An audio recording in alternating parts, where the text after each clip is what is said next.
Hi, I'm Shep. Welcome to Shep Reviews Manga. Tonight we're doing The Ghost in the Shell.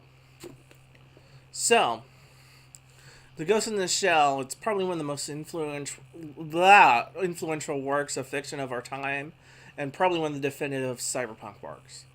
I imagine a lot of people have seen some sort of television series or movie based on this book. Most likely Ghost in the Shell Standalone Complex, which is one of my favorite anime. Um, but for those unfamiliar, this follows Major Motoko Kusanagi and her team of cybernetic special forces operators as they initially work for and then become Public Security Section 9 as they combat cybercrime and corruption in the Japanese government. And that's actually one of our major themes. Um, this work looks into the human condition, but one of the recurring themes is corruption in Japanese society. That's only been made worse through technology. Well, maybe not made worse. It's just a lot of it's really relatable to the time period that it was set in, the time period in which Ghost in the Shell was made, which is late 80s, early 90s. A lot of it's very relevant today. But it also adds in this element of emerging technology that we don't know how technology will form, and we can only guess on how it's going to affect the human condition. Um, Building off of that, it also asks, what does it mean to be human? Especially as that line between man and machine blur. And one of the things that's really interesting is when these two themes interact. An example of those two themes interacting in one of the chapters of the manga is Garbage Guy gets duped into committing a cyberbrain hack on a public official, thinking that that official is his wife, who he believes is cheating on her. This seems like a very futuristic thing that a lot of guys who think their wives are cheating on them do in the modern day. They send a private investigator to trail their wife to see what they're up to. However, it's just taking. However, this is just taking a new form. The twist is, he doesn't have a wife. All his memories of his wife are fake. They're a program. They've been programmed into him. They're fake dreams. And this asks the questions: what are we if not our memory, not our experience? Yes, our memory is fallible. Our memories can actually change as we think about how as we take new attitudes towards what has happened to us. It can actually change our memory. So it's already fallible, but those experiences still make us who we are today. But in this case, something has occurred to this guy that hasn't actually happened. And it goes through after the guy's ultimately not guilty because the guy's ultimately not guilty of the crime because decided he's not guilty of the crime because he was duped into it, essentially brainwashed into it with fake memories, and they catch the actual bad guy who's a Japanese official. But he's been bitching about his wife probably cheating on him for the past month or year or whatever to his partner on garbage truck duty, and his partner asks him, "So how's the wife? Did you figure out the divorce thing?" He's like, "It's taken care of," and just cuts off of that. It's like, and you can kind of feel, even though it's a text-based medium, that he's not exactly sure of what to do with himself.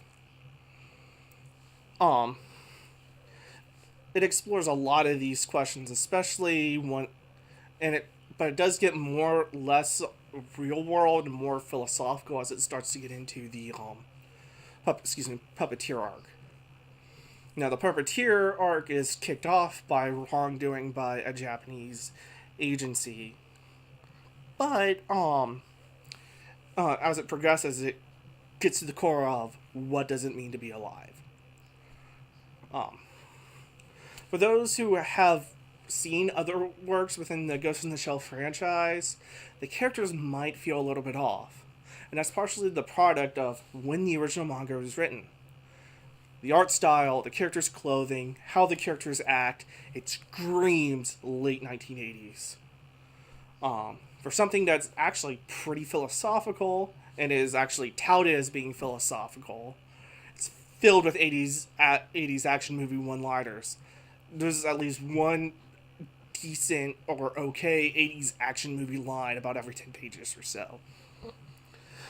Another thing is, this affects the Major's character.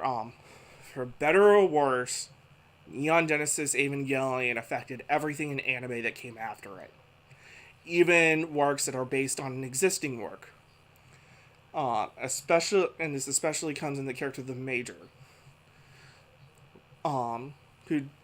Whose modern incarnations do take some inspiration from Rei Ayanami, even though the Major character predates Rei Ayanami. The original Major has shades of Ripley. Badass, take no names, most of the time acting like a bitch.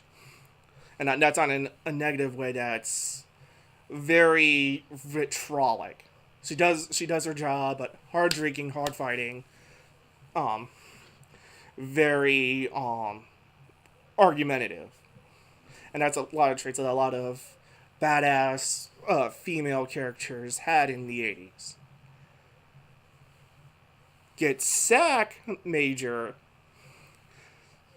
is very, very cool, professional. She's that doesn't mean she's a mute like Rei tends to be. She's a lot of times Ghost in the Shell Standalone Complex Major will go off on a Picard speech. But much more professional. Where you see the flashes of anger and maturity, they're much more rare. But it's still essentially the same character. Just I would say Get Sack Major is more grown up a bit. But both are still hacker cyber brains, to cause you to punch yourself in the face because screw you.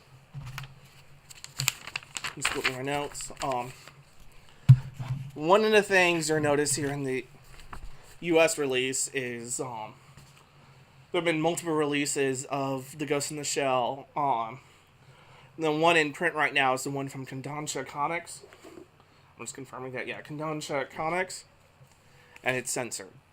And this is both the print and the digital version. What's censored is essentially a lesbian orgy scene. And that was mostly because Shiro Masamune wanted to include a sex scene and didn't want to draw guys. It's explained, it makes sense in the plot on how it fits in, but it's not plot essential. But as an originalist, it irks me that it's not included. It irks me a lot. In fact, when I was initially looking at the print version that I own, I thought I was missing a page because this should be here. I went and got the digital version, so I was also missing. And then I finally went and looked it up. It's like, oh, they removed it, and I was annoyed. So you can still find the original you can still find the Dark Horse release of it. I used to own it. In fact, the only reason I have the Kodansha release is I lost the Dark Horse release in a move many moons ago. Anyways, I definitely recommend that you check it out, even in the Kodansha Comics forum. The full unabridged version, I'm gonna give a score of 4.5. This is probably one of the best manga that you will read. I'm gonna knock a full point off the Kodansha Comics release because I am an originalist. Even if it's a slight change, you kind of change the meaning of things, and it bothers me. When you read it and rate it yourself, you might only knock off half point, or you might not even care. But it bothers me, even though it's not really plot. It's not really plot relevant. Anyways, hope you enjoyed this. I'm not sure what I'm doing next. Especially since this week I have Zenkai Con coming up with Winning the War in Pants. I actually think I'm going to be the only one there out of Winning the War in Pants. I'll have to check with my fellow members, but we'll be there, or at least I will be there, presenting panels all throughout the weekend. If you're in the Lancaster area, make sure to check us out. Alrighty, until next time.